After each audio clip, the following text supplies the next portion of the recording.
Olá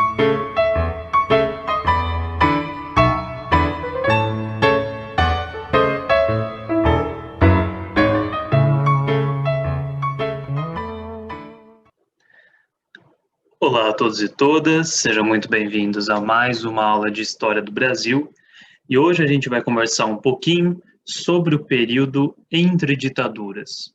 Por que eu separei por esse nome? Justamente porque a gente vai falar do período pós-Estado Novo, tá? Pós a ditadura varguista, até o período de 1964, onde temos o golpe militar, que novamente coloca a ditadura na ordem do dia, certo?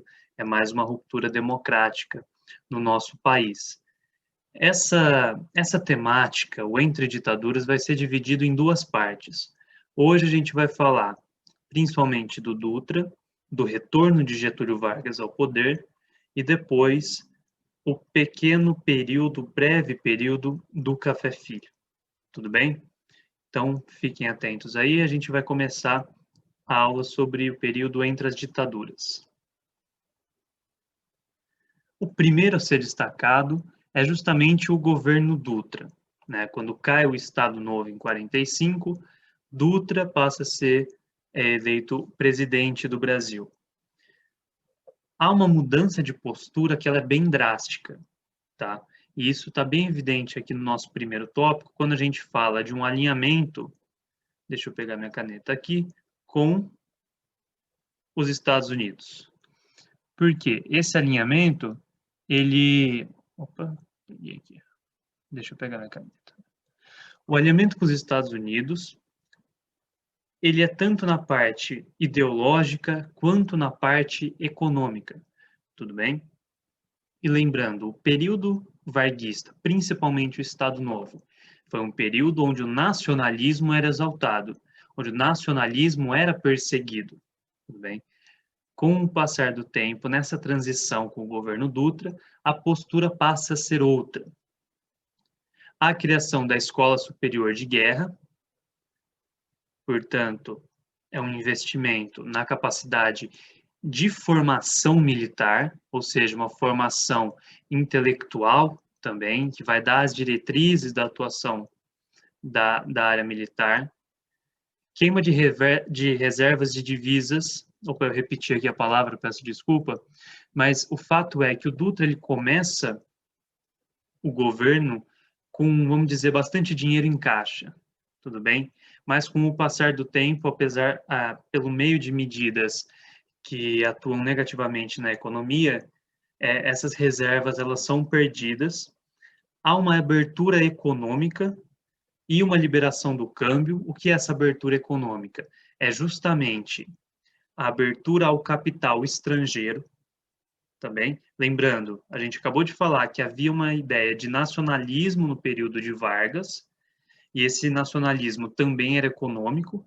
É claro que o Vargas teve um relacionamento com os Estados Unidos, mas essa relação não foi tão marcante quanto vai ser no período do Dutra. Tá? Essa abertura econômica, então, é a tentativa de injetar dinheiro na economia brasileira, mas esse é um dinheiro estrangeiro. E o câmbio, o que é o câmbio, né?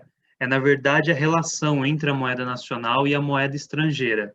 Hoje a gente não tem, por exemplo, o dólar está a 5,60, ou seja, $1 vale R$ 5,60. Essa é a relação de câmbio que a gente tem. E quando você tem um câmbio fixo, o Estado, na verdade, controla o câmbio. Ele vai dizer, olha, a nossa moeda é tal para tal. E aí o Estado vai ter que subsidiar, ou seja, vai ter que bancar a variação entre essas duas moedas. Nesse caso aqui, o Dutra opta pela liberação do câmbio. O câmbio vai ser flutuante, de acordo com o mercado internacional. Essas duas posturas, a abertura econômica e a liberação do câmbio, gera o descontrole na balança comercial. Ou seja, a gente acaba perdendo, a gente passa a perder dinheiro. A grosso modo é isso, tá? A balança comercial é basicamente aquilo que entra versus aquilo que sai de dinheiro na nossa economia. Então, foi um período que o Dutra tentou aquecer a economia, por meio da injeção de dinheiro estrangeiro aqui, mas isso foi feito de uma forma que a gente pode dizer que foi descontrolada, tá? E a liberação do câmbio também atuou de forma negativa. Então, a gente tem um descontrole da balança comercial, que é algo negativo para o país. Em 1947, há uma disputa em torno do controle cambial. Primeiro, porque os exportadores queriam a desvalorização da moeda e os importadores queriam a valorização da moeda. Ou seja, você tem dois setores dentro do Brasil que estão disputando a necessidade de um controle ou não do Estado sobre o câmbio. Aí você fala, poxa, por que que os exportadores preferem uma moeda desvalorizada? Vamos tentar fazer o processo aqui. Vamos pensar em conjunto. Tudo que a gente negocia com o estrangeiro é negociado em dólar, tá? Então pensem assim, olha, eu sou um exportador e eu vou vender soja para os Estados Unidos por R$ 2 o quilo, por $2 o quilo, perdão. A gente negocia em dólar. Então custa $2 o quilo que eu estou vendendo. Se a minha moeda nacional está valorizada, R$ 1 está valendo $1, por exemplo, quando eu vendi 1 quilo para os Estados Unidos, eu peguei $2, que na conversão dá R$ 2. Então, se a moeda nacional está forte, está muito equilibrada ao dólar, é negativo para os exportadores.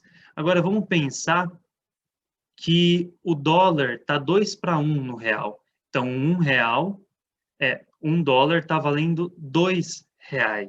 Olha o que aconteceria na mesma situação.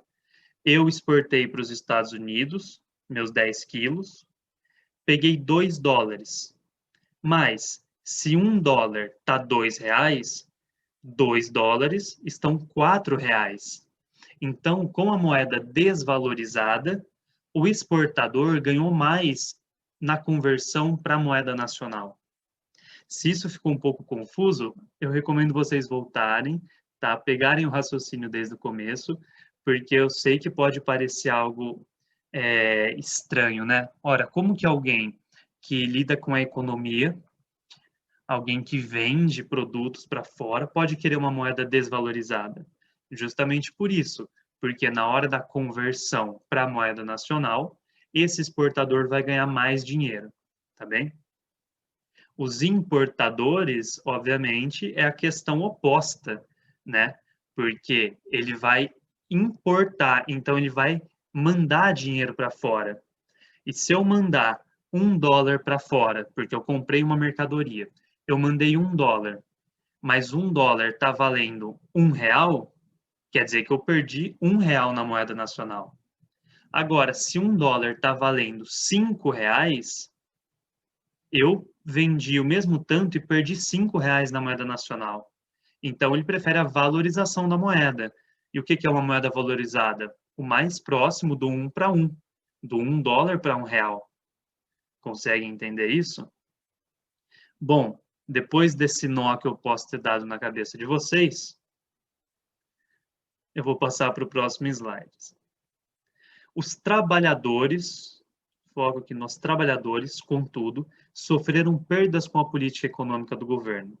O arroxo salarial, o que significa arroxo salarial? Significa o controle dos salários, né? O estrangulamento dos salários. E as pressões sobre os sindicatos marcaram a atuação do governo Dutra, frustrando a expectativa de uma política de união nacional com qual sonhara o PCB. Aqui vocês podem perceber, né? O próprio Partido Comunista, pelo menos parte dele, acreditava que o Dutra podia promover uma política de união, de coesão nacional. Mas como eu sigo aqui, ó, na prática, o que se viu foi o retorno do PCB à irregularidade, que vocês sabem, né? O PCB, ora ele está na legalidade, ora está na ilegalidade. É um vai e volta o tempo todo. Após o rompimento com as relações entre o Brasil e a União Soviética. Por que o rompimento? Ora, se se o Brasil queria se aproximar dos Estados Unidos, nós estamos no meio de uma guerra fria, né? Na verdade, estamos no início de uma guerra fria, né? Você toma um lado, ou você vai para o lado dos Estados Unidos, ou você vai para a União Soviética. Para quem tiver um pouco perdido, o que que era a Guerra Fria? Justamente o pós-guerra, o pós-Segunda Guerra Mundial, onde dois vitoriosos da Segunda Guerra saem muito fortalecidos e passam a polarizar, passam a dividir o mundo. Quais são essas duas potências? Primeiro, Estados Unidos, representando o bloco capitalista. Depois, a União Soviética, representando o bloco socialista comunista, porque vocês se recordam, em 1917, a União Soviética passou por uma revolução comunista, certo? Então, a Guerra Fria é um período onde essas duas potências disputam a hegemonia mundial, mas não de forma bélica direta. Por isso que é chamado de fria, né? Porque não há o confronto direto entre Estados Unidos e União Soviética. Pelo menos não nos seus territórios, porque entre países apoiados pela União Soviética e países apoiados pelos Estados Unidos, ocorrem disputas. Eu posso dar o exemplo aqui da Guerra das Coreias, que acontece em 1953, a partir do momento que há a Guerra da Coreia, entre capitalistas e socialistas, a Coreia se divide em duas, a partir do paralelo 38, e temos a Coreia do Norte com caráter comunista e a Coreia do Sul com caráter socialista. Tá? Esse é só um dos múltiplos exemplos que eu poderia dar de como a Guerra Fria levou ao conflito. Depois do governo Dutra, então, a gente tem o retorno de Getúlio Vargas ao poder. Em 1950, ele vence o brigadeiro Eduardo Gomes, veja, um brigadeiro, portanto, o exército atuante aqui, né? A UDN sempre tendo uma relação com o exército. Getúlio Vargas vem pelo PTB. A UDN, na realidade, é a grande opositora do Getúlio Vargas, né? É o partido mais extremo à direita, que atua de todas as formas contra o socialismo, o comunismo, o varguismo, tá? Vargas retorna com uma proposta anti-imperialista e nacionalista. Ora, por que anti-imperialista? Pensando principalmente na grande influência que os Estados Unidos têm em toda a América Latina, praticamente. Né? Esse tratamento que os Estados Unidos têm com a América Latina de tratar como se fosse um pedaço do seu quintal, como alguns vão destacar, né? Porque é, na verdade, uma relação de exploração. O que acontece é uma narrativa dos Estados Unidos em prol de uma intervenção em defesa de aspectos democráticos, em defesa de certas liberdades, mas o que há na realidade é uma grande exploração dos povos latino-americanos, né? Então, Vargas retorna com uma proposta que é anti-imperialista e nacionalista, ou seja, pensando no Brasil, pensando em dar uma coesão, uma união ao Brasil, né? O nacionalismo ele passa por diversos aspectos, seja o aspecto econômico, ideológico, no aspecto das narrativas, da representatividade e do sentimento, né, dos brasileiros, como cada um se sente pertencente ou não à sua nacionalidade. O Vargas tem uma política que ela é, na verdade, conciliatória. Ele pretende se conciliar com as diferentes classes. Então, há aquela imagem do pai dos pobres. Se você conversar com o seu avô, com a sua avó, dependendo da sua idade, provavelmente eles se recordarão do Vargas por essa visão paternalista. Por quê? O Vargas, ele governou o Brasil em um período onde as conquistas sociais foram muito grandes. Né? A gente já tratou isso em aulas anteriores, mas as greves que se iniciam lá na segunda década do século XX, as greves de 1917, 1920, 22, são períodos de explosão, né, de efervescência das classes mais baixas, das classes trabalhadoras. E o Vargas tenta se conciliar.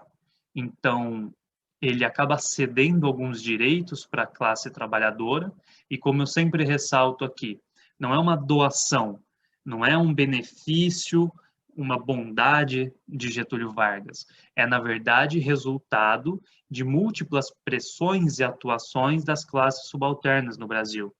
Então, Getúlio Vargas ele acabava concedendo os direitos trabalhistas com uma mão, para tentar se conciliar com a classe mais pobre, mas, por outro lado, ele colocava o PCB na irregularidade, ele sufocava os sindicatos, proibia reuniões sindicais, né? Então, esse era o poder do Getúlio Vargas. E ele volta aqui num aspecto muito mais democrático, né? Mas apelando justamente pelo seu histórico ligado às camadas sociais, às camadas mais baixas da sociedade. Ele retorna com uma política de forte atuação do Estado em busca de uma industrialização. O Vargas também faz parte, né, daquilo que a gente chama de nacional desenvolvimentismo, que começa lá nos seus primeiros governos, lá em 1930, já essa proposta, que é de industrializar o Estado brasileiro em oposição ao que seria a Primeira República, a chamada República Velha, né, caracterizada pela sua grande ruralidade, pela agroexportação.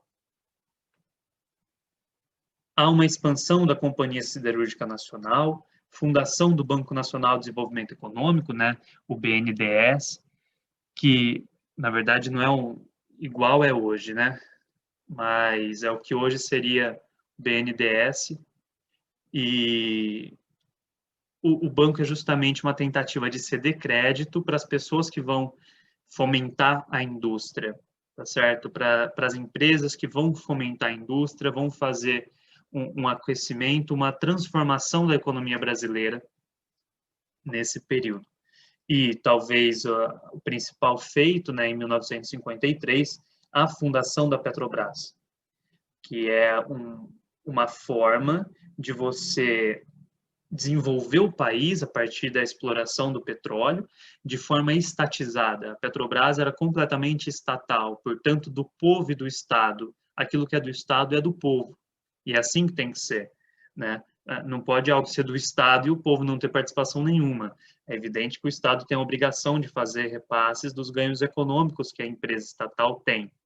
O que a gente vê hoje no Brasil é um grande desmonte das empresas estatais, porque alega-se que essas empresas não têm condições de dar lucro.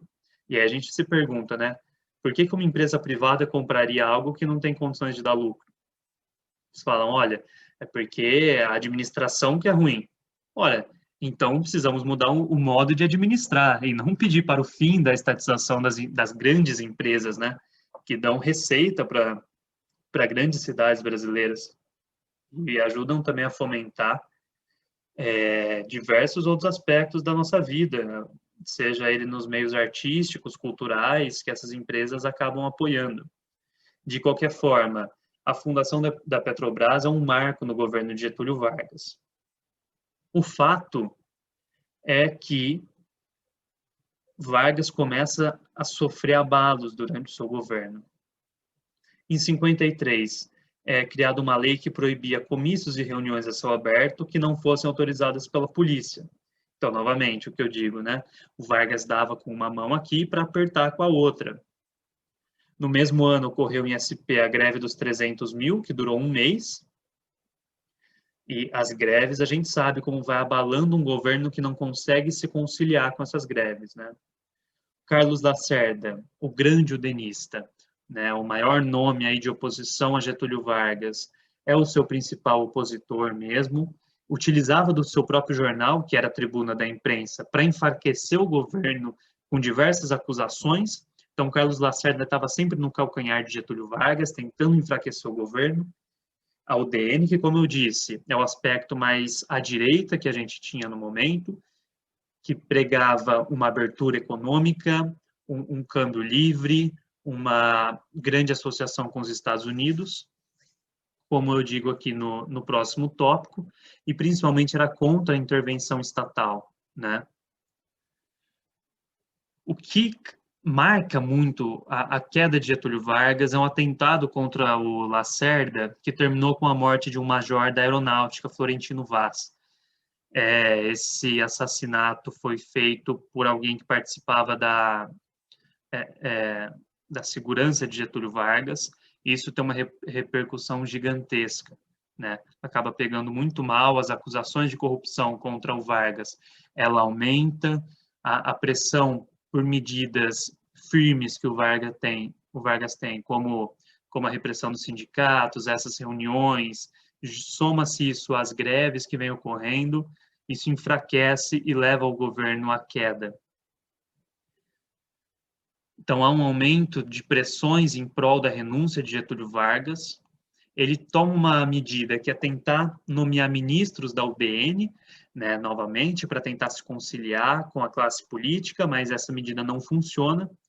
Ele perde apoio dos militares, que, por meio de uma carta, deixam evidente o não apoio a Getúlio Vargas mais, até que em 24 de agosto, reunido com os seus políticos, com as pessoas de sua base, ele escreve uma carta aos seus assessores, e, na verdade, é uma carta de despedida, é o suicídio de Getúlio Vargas, que está representado aqui por essa imagem, né? É uma das folhas que a gente tem digitalizado.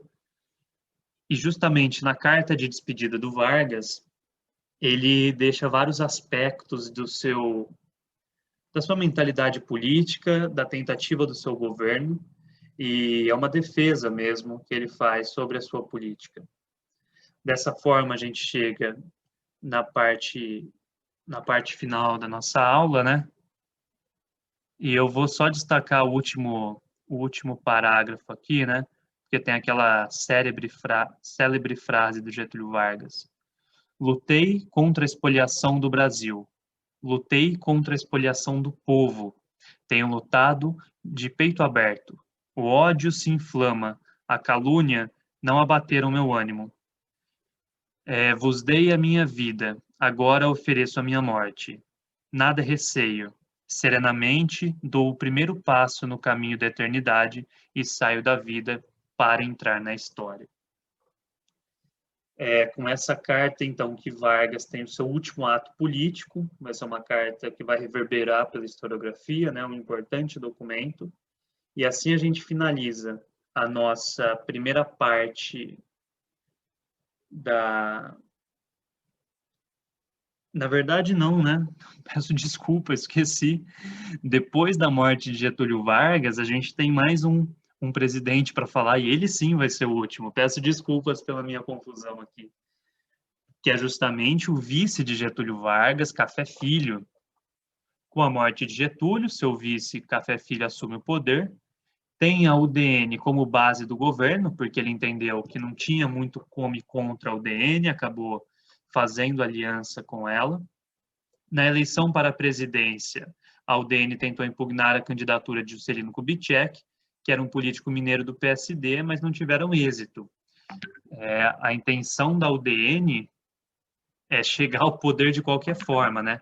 Eles já estavam incomodados que não conseguiam chegar ao poder fazia tempo, tentam impugnar a candidatura de Juscelino Kubitschek, mas não tem êxito algum.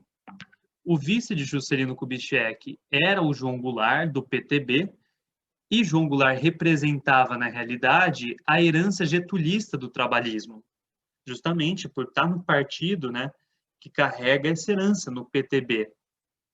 A UDN tenta impedir a posse, mas um general importante para esse período, o general Teixeira Lott, coloca os soldados e tanques nas ruas e garante a posse de JK. Dessa forma, ele assume a presidência no dia 31 de janeiro de 1956, e a gente vai acompanhar a trajetória de JK na nossa próxima aula, que é a segunda parte do período entre as ditaduras no Brasil. Espero que vocês tenham gostado do que eu apresentei aqui para vocês. É uma síntese do período, né? A gente sabe da profundidade dos debates que existem, mas aqui a gente está pensando a nível de vestibulares ao máximo, né? Então, apresentei para vocês os principais aspectos, creio eu. Obrigado por todos que chegaram até aqui e até uma próxima.